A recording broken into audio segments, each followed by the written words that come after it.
কলিযুগে চৈতন্য মহাপ্রভু নবদ্বীপ চন্দ্রমার শ্রী চৈতন্য মহাপ্রভু এসেছেন সতী মায়ের গর্ভে অবতীর্ণ হয়েছেন আমার গৌর। সেই করে তিনি আজকে নবদ্বীপ লীলায় কি করছেন? তার সকল ভক্তদের নিয়ে হরিনাম গাইছে। কোথায় কার বাড়িতে কিন্তু করেছিল হরিনাম করেছিল গো মায়েরা? জানো মায়েরা কার ঘরে? আজকে এখানে হরিনাম সংকীর্তন, এটা কার বাড়ি বলুন তো? কার বাড়ি গো? যার বাড়িতে হচ্ছে তার নামটা বলুন। শম্ভু বর্মন, জয় রাধে। হ্যাঁ, অনন্ত বর্মন, জয় রাধে। হরি বল হরি বল। যাই হোক, তাহলে আমরা তার নাম উচ্চারণ করব, কিন্তু প্রকৃতপক্ষে যার বাড়িতে হরিনাম হয়েছিল বাবা, তাই না? যার বাড়িতে হরিনাম নিশিপ্রকর নাম যজ্ঞাদি অনুষ্ঠান হয়েছিল, সেটা কার বাড়ি বলুন তো? শ্রীবাস পণ্ডিতের বাড়ি, তাই না? হরি বল হরি বল।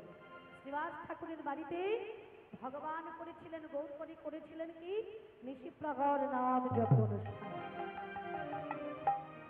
নিশিপ্রকর হলো কেন? হ্যাঁ গো মা, কারণ সারা নিশিব্যাপী, হ্যাঁ, আমরা তো এসেছি ভগবানের প্রসাদ পাবো, আবার চলে গিয়ে যাবো, ঘুমিয়ে পড়বো, কি বাবা, এটাই তো আমাদের কাজ।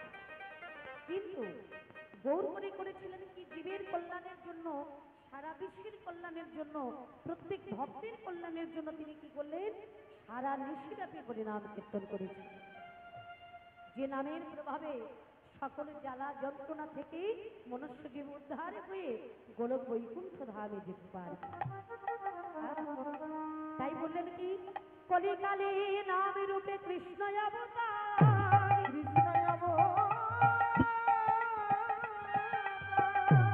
নাম হইতে হয় সর্ব জগৎ উদ্ধার।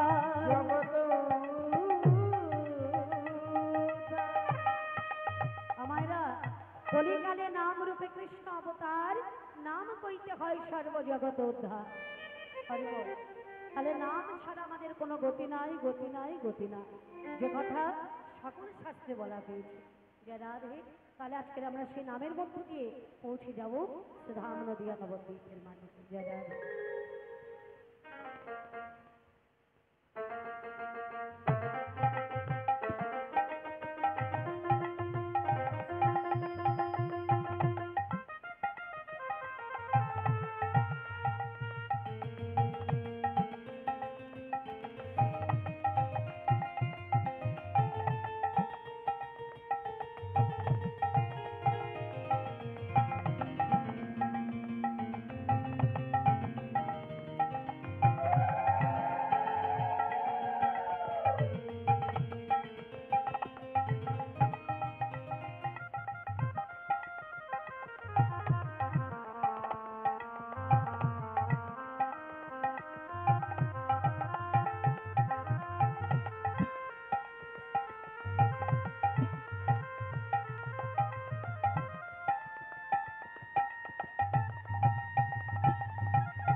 অন্যথা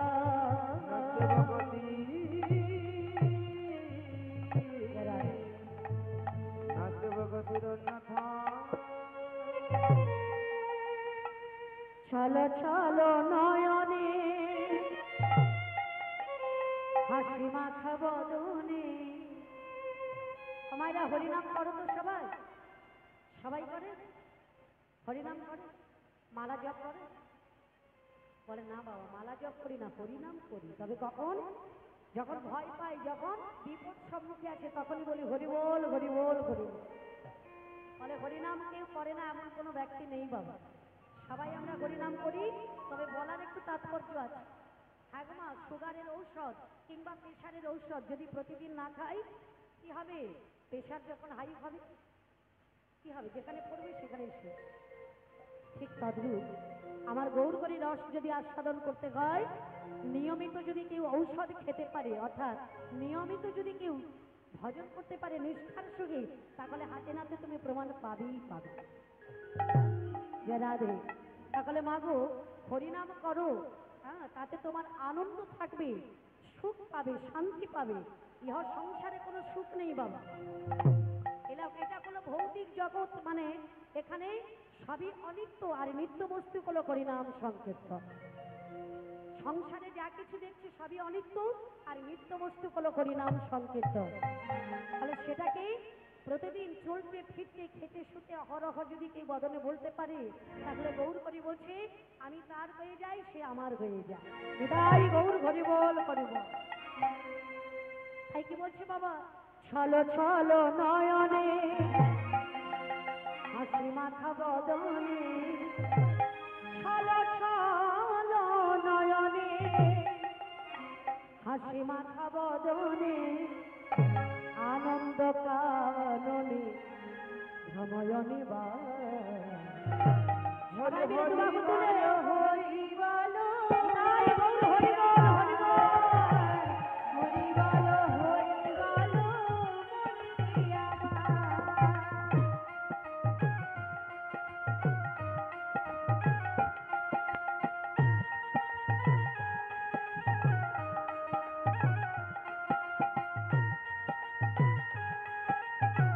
রাধে হরি বল হরি বল।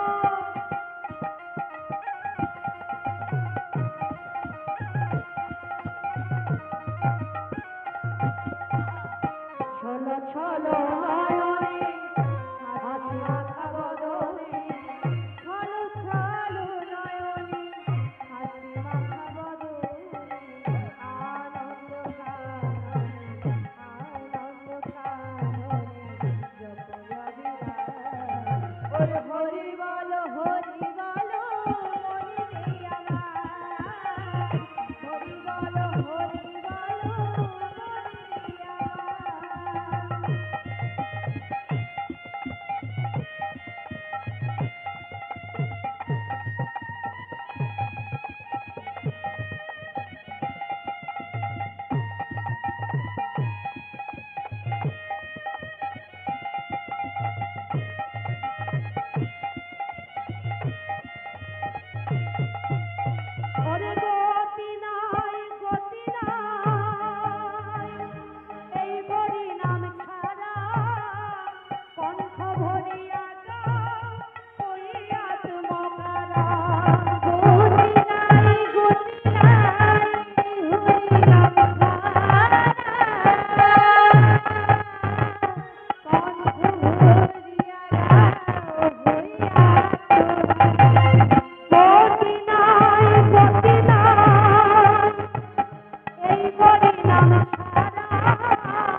আছো যতক্ষণ হরি নামে করু রে মন ভাবিয়া আছো যতক্ষণ হরি নাম করু রে ওরে ভাবিয়া আছো যতক্ষণ হরি নামে করু রে মন ভাবিয়া আছো যতক্ষণ হরি নাম করু রে ওরে হরি নামে সপে দাও গুরু নামে সপে দাও এ ভব সংসার হরি বল হরি বল হরি রে আমার হরি বল হরি বল হরি রে আমার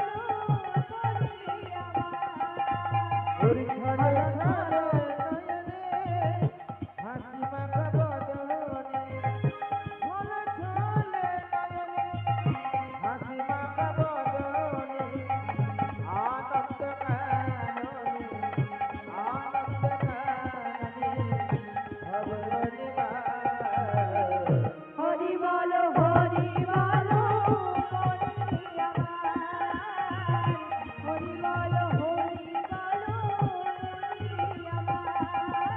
হরি বল হরি বল হরি রে আমার হরি হরি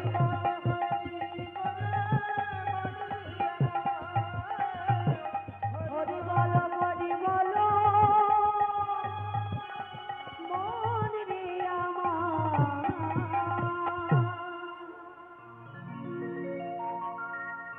শাস্ত্রে বললেন হর্ষাবেদে গইলা খোদা পরের নীলা দাপুরের নীলা ঋষাবেদে ব্রজগোপের মনোজি করিলা মনজি হরিনা সবেদে বহুবর্ণ শ্রীরাধিকার প্রেম শিরাধিকারী প্রেম যার নামে 16 কলা জম্বু নদগে লসবেদে লবঙ্গ মঞ্জুরি যার নাম মন্দিরি জারি না একবার যদি কেউ হরি বল বলে হবে তার 1 লক্ষ ওই নয় 1 লক্ষ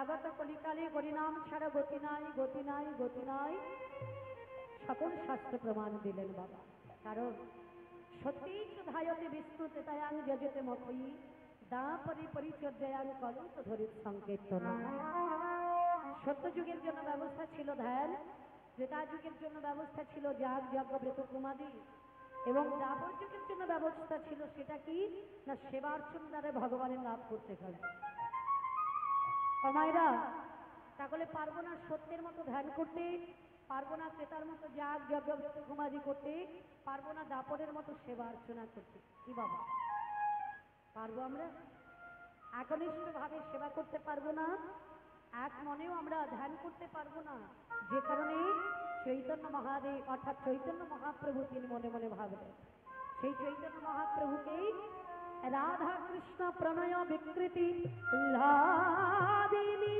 শক্তি রসমা শক্তি রসমা বিগাত্মা ভুবি ভুবি পুরা সাভবেদঙ্গত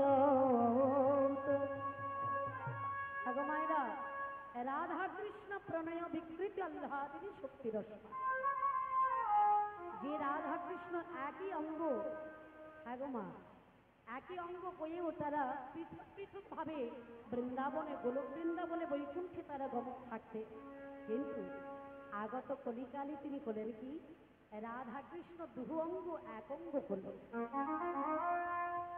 দুহু অঙ্গ এক অঙ্গ হয়ে আমার গৌর রূপে এসেছেন কোথায় নদিয়া নবদ্বীপের মাটিতে আর তিনি এসে কলির মনুষ্যর কথা চিন্তা করে কলির জীবের কথা চিন্তা করে তিনি হরিনাম প্রচার করলেন যে নাম করতে গেলে কোনো স্থান কাল পাত্র হ্যাঁ সূচি অসুচি কোনো কিছুর প্রয়োজন হয় না হ্যাঁ যে কোনো স্থানে যে কোনো জায়গায় যে কোনো সময়ে তুমি হরিনাম যদি করতে পারো প্রাণ ভরে হ্যাঁ ভালোবেসে যদি করতে পারো আমার গৌর করিকে তাহলে নিশ্চয়ই আমার গৌর করি কৃপা বরিশন করে তাই গৌর করে বল করে হরি হরি হরি সেই নবদ্বীপ চন্দ্র আমার গৌর সুন্দর আজকের এই মধুময় বৃন্দাবন স্থাপিত হয়েছে। বৃন্দাবনে আমরা সবাই এসেছি। এটা হলো নবনব নবসাহায্য সজ্জিত বৃন্দাবন। তো সুর কাল ভাষা বলতে গিয়ে আমার অপরাধ হবে বাবা, ভুল তো আমি করবো। হ্যাঁ, তো সেখানে সকল অপরাধ মার্জনা করে আপনার সবাই মিলে আমাকে আশীর্বাদ করবেন, আমি যেন বদন করে কৃষ্ণ নাম গাইতে থাকি। জয় রাধে। তো চলুন আমরা ছোট করে একটু লীলার মধ্যে চলে যাব। ছোট্ট করে একটু আমরা আজকে গৌর লীলা কিংবা কৃষ্ণ লীলা কিংবা কোনো ভক্ত লীলা আমরা আস্বাদন করব। তো আমার যে যে বিষয়গুলো জানা আছে আপনাদের কাছে বলছি, তার মধ্য থেকে আপনারা যেটা আস্বাদন করবেন আমি সেই বিষয়টি আপনাদের কাছে পরিবেশন করব। যেমন আমার জানা আছে শ্রীমতী রাধারানীর বাসর সজ্জা কৃষ্ণ লীলা, ভক্ত কবি জয়দেব, ধরাদ্রোণ, দুঃখা কৃষ্ণ দাস, সুদীপ ডাকাত, মাটির গৌর, নরমেধ যজ্ঞ, সূর্যদাস সরখেলের মরামের বিয়ে, ভক্ত রঘুনাথ গোস্বামী, ভক্ত কালীয় দমন, ভক্ত সুদামা, এর মধ্য থেকে আপনারা যেটা আস্বাদন করবেন সেই বিষয়টি আপনাদের কাছে পরিবেশন করব। জয় রাধে। তো বলুন আপনারা কি আস্বাদন করবেন? জয় রাধে। হরি নাম বিনে আর কি ধরে আছে ও ভাই সংসারে, জয় গৌর জয় নিতাই। ও ভাই সংসারে, হরি নাম বিনে আর কি ধরে আছে সংসারে, ও ভাই সংসারে, হরি নাম বিনে আর কি ধরে আছে সংসারে, ও ভাই সংসারে, হরি নাম বিনে আর কি ধরে আছে সংসারে, এসো ধরা করি, হরি ধরা করি, ও হরি, হরি পার করো আমারে, হরি নাম বিনে আর কি ধরে আছে সংসারে, ও ভাই সংসারে, হরি নাম বিনে আর কি ধরে আছে সংসারে, গৌর নিতাই রাধা,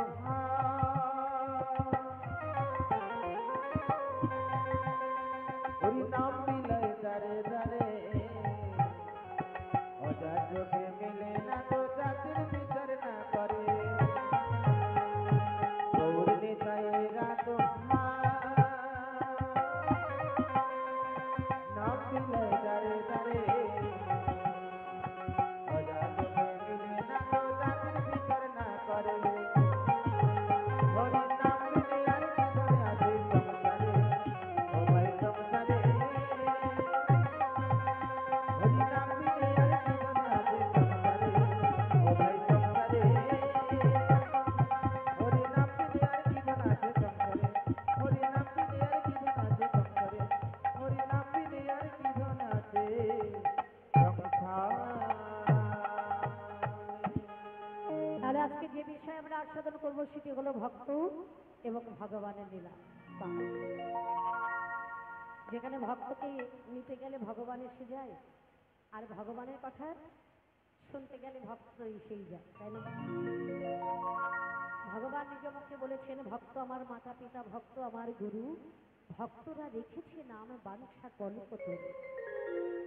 এই জগতে ভক্ত বিনা ভগবান কোনো লীলা করেন না, কিংবা ভক্ত ছাড়া ভগবান থাকতে পারে না, আর ভগবানকে ছাড়া যারা ভক্ত হয়েছে তারাও থাকতে পারে না। তাহলে এমন একটি লীলা আজকে আমরা আস্বাদন করবো যেটি হলো বৃন্দাবন লীলা। হরি বল। হ্যাঁ গো মা, যে লীলাটি হলো কৃষ্ণ সুদামা। আজকে আমরা যে লীলা আস্বাদন করবো কৃষ্ণ সুদামা। আহা, তো শোনো, কৃষ্ণ সুদামা আমাদের আস্বাদন করতে গেলে যেতে হবে একটু ত্রেতা যুগে। ত্রেতা যুগে রাম অবতারের কথা একটু শ্রবণ করতে হবে। হ্যাঁ গো মা, রাম লক্ষ্মণ ভরত শত্রুঘ্ন এরা চার ভাই বাস করতেন কোথায়? অযোধ্যায়, তাই না? অযোধ্যায় বসবাস করতেন, যাদের পিতা হলো রাজা দশরথ। হ্যাঁ গো মা, সেই রাজা দশরথ আজকের কত আনন্দ করছে, কত আলো জ্বলছে, কত লোকজন এসেছে, চতুর্দিকে আলো, মানে আলোয় আলোয় পরিপূর্ণ হয়ে গেছে। কেন বলুন তো? কি জন্য এত আনন্দ? কিসের জন্য এত আনন্দ করছিলেন আমার সেই রাজা দশরথ? আমার বড় ছেলে রাম হবে রাজা। রাম বসবে রাজ সিংহাসনে। আজ থেকে রাজত্ব সকলের অর্থাৎ রাজ্যের সকল দায়িত্ব আমার রামের হাতে দিয়ে আমি একটু শান্তিতে থাকতে পারি। বড় ছেলে রাম রাজা হবে, আনন্দে পরিপূর্ণ সবাই। কত না আনন্দের জোয়ার বইছে সেই অযোধ্যা। তো দেখুন মা, সকলে গ্রামবাসী সবাই আনন্দ করছে, সারা রাজ্যবাসী সবাই আনন্দ করছে, পাত্র মিত্র মন্ত্রী সবাই কত আনন্দে পরিপূর্ণ। আর একদিকে আনন্দ কারা? রাজার যতগণ স্ত্রী ছিল, রাজার স্ত্রী যতটা মানে যতজনা ছিল বাবা, যতজনা বলতে দশরথের মানে রাজার স্ত্রী ছিল কজন বলুন তো? 3 জন। বা 3 জন, কিন্তু শাস্ত্র বলছে রাজা দশরথের স্ত্রী ছিল 750 জন, মানে 750 জন।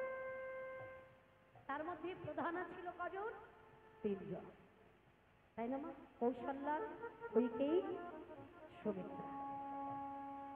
তাহলে কৌশল্যার ছেলেগুলোকে প্রভু শ্রী রামচন্দ্র, মাতা কৈকেয়ীর সন্তানগুলোকে কে গো মা? ভরত।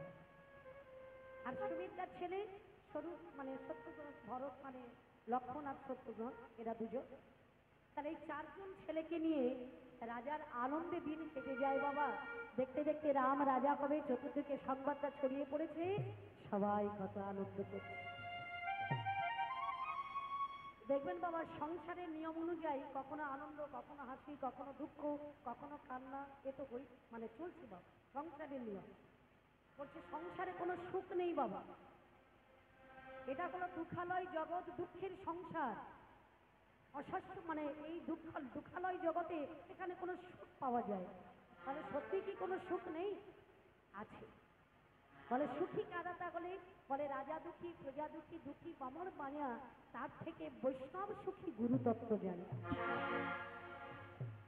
বলে সারা জীবন বৈষ্ণবরা ভিখারি করে, অর্থাৎ ভিক্ষা করে জীবিকা ধারণ করে, কিন্তু তাদের মতো সুখী ইহ জগতে আর কেহ না। কেন বলুন তো? ভিক্ষা করি আর যা করি না কেন, তাদের বদনে রয়েছে কৃষ্ণ নাম, কৃষ্ণ চরণ তারা সার করেছে। হরি বল।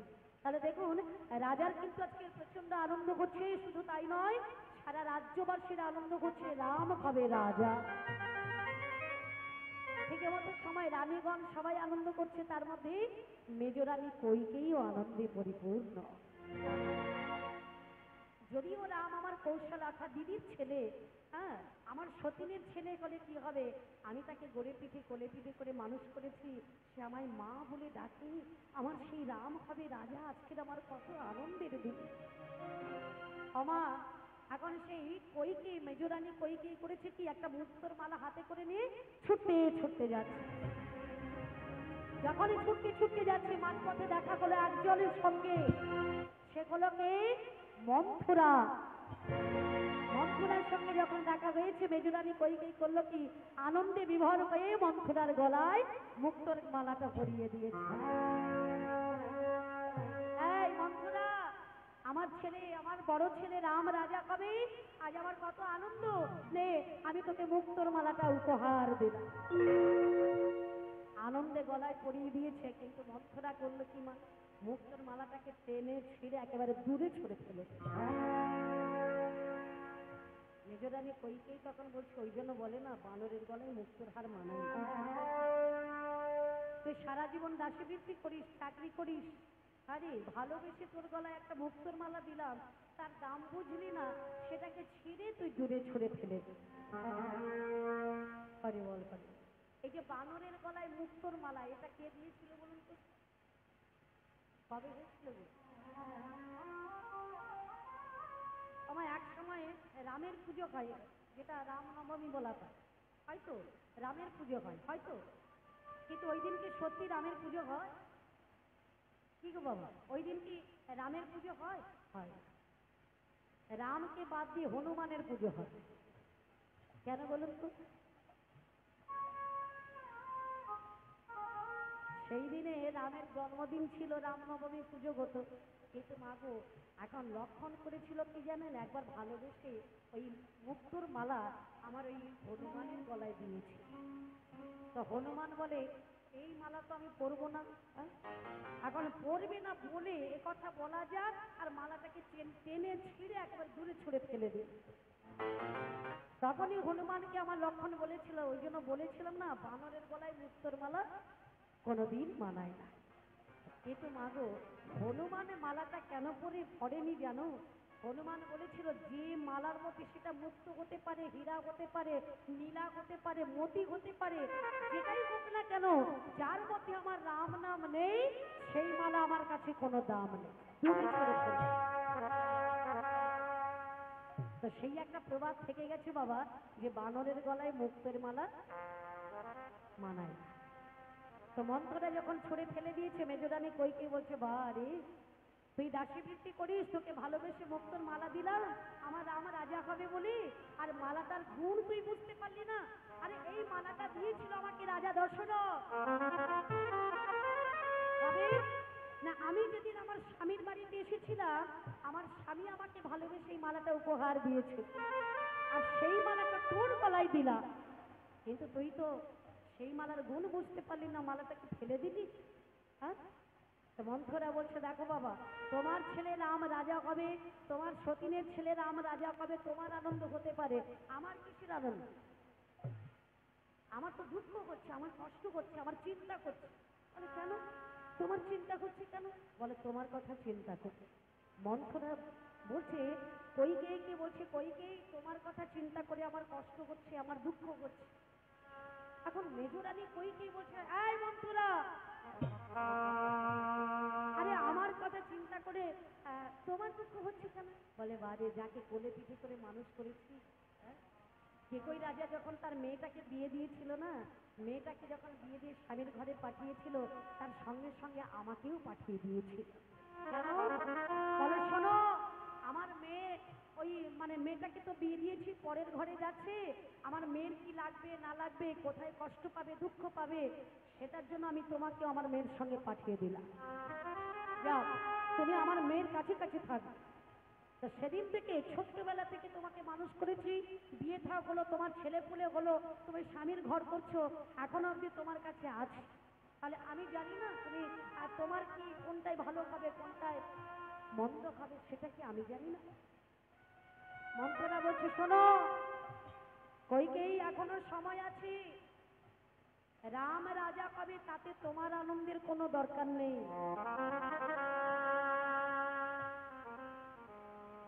মা, নারী হতে সংসার গড়ে, আবার নারী হতে সংসার ভাঙে, হয় না মা? ওই যে কলের গড়ায় গেল, হ্যাঁ, জল আনতে গেল, ওখানে একটা দরবার হয়ে গেল। বাবা, এই তোর যা ভাগারি কাজকর্ম করে না, তুই একা করিস? বলে না রে দিদি, আমি একাই করি।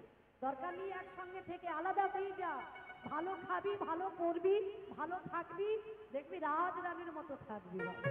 এটাই গৌর, হরিবল হরিবল। ওই যা বলা, হ্যাঁ, সংসারটা ভেঙে চুরে চুরমার হয়ে যায়। তো মন্থরা হলো তদ্রূপ, মন্থরা হলো তদ্রূপ মেয়ে। বাবা, কইকেয়ী বলছে, কইকেয়ী তোমার ছেলে ভরত রয়েছে, তুমি তাকে রাজা করাও, তাকে রাজ সিংহাসনে বসাও, তুমি হবে রাজার মা। রাম রাজা বলে রামের অর্থাৎ রাজার মা হবে কৌশল্যা। আরে আজকে যদি রাম রাজা পায়, কালকে কৌশল্যা বলবে, এই কইকেয়ী আমার পায়ে একটু তেল দিয়ে যা তো। ভালো লাগবে? সতীনের পায়ে তেল দিতে ভালো লাগবে? হ্যাঁ, এখনো সময় আছে, ভরতকে রাজা করিয়ে দাও, রামকে পাঠিয়ে দাও। কোথায়? বনবাস। কি করে বলবো? এই দেখো, এই যে আমি তোমাকে শিখিয়ে দিচ্ছি, দাঁড়া। হ্যাঁ, আজকে তোমার সেই দিন, অর্থাৎ রাজার কাছে তোমার দুটো বর পাওনা আছে না তোমায়রা? বর দুটো পাওয়ার আছে তো? বলে কি বর?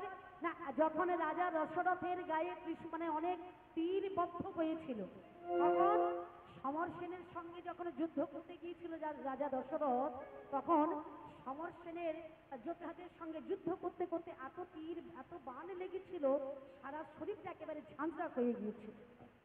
ঠিক তখনই এতই রোগাগ্রস্ত, এতই অসুস্থ হয়ে পড়লো, রাজা মরেই যায়। কি করে বাঁচানো যায়? হ্যাঁ, এক বৈদ্য এলো বাবা, বৈদ্যকে ডাকা হলো। বৈদ্য এসে বলে গেল, শোনো, রাজার অসুখটা সেরে যেতে পারে যদি কেউ 5 মিনিট অন্তর অন্তর ঔষধ খাওয়াতে পারে, লাগাতে পারে, তাহলে রাজার অসুখটা সেরে যায়। আচ্ছা বলুন তো মায়েরা, স্ত্রীরা তো সব সময় ভালোই চাই, চাই না? কি বাবা, কিন্তু কৈকেয়ীর থেকে একটা প্রমাণ পাওয়া যায় বাবা। আমরা সকলে বলি কৌশল্যা ভালো, সুমিত্রা ভালো, কিন্তু কৈকেয়ী ভালো না। কেন? রামকে বনে দিয়েছিল, তার জন্য সে ভালো না। কিন্তু মাগো, এর পেছনে এত সুন্দর ঘটনা রয়েছে যে মেজরানী কৈকেয়ীর মতো এমন একজন নারী পাওয়া খুবই মুশকিলের কথা। কেন না, সমর সেনের সঙ্গে যুদ্ধ করতে গিয়ে রাজার যখন বান লেগেছিল, রাজার ছিল 750 জন স্ত্রী। সকল স্ত্রীকে বলা হলো, তোমরা পারবে আমার কাছে প্রতিনিয়ত বসে থেকে আমার সেবা করতে, 5 মিনিট অন্তর অন্তর ঔষধ দিতে? সকলের একটাই কথা, বাবা, আমরা কেউ পারবো না। ঘুম বাদ দিয়ে, খাওয়া বাদ দিয়ে, সকলের কিছু পরিত্যাগ করে তোমার কাছে বসে থেকে 5 মিনিট অন্তর অন্তর ঔষধ দিতে আমরা পারবো না।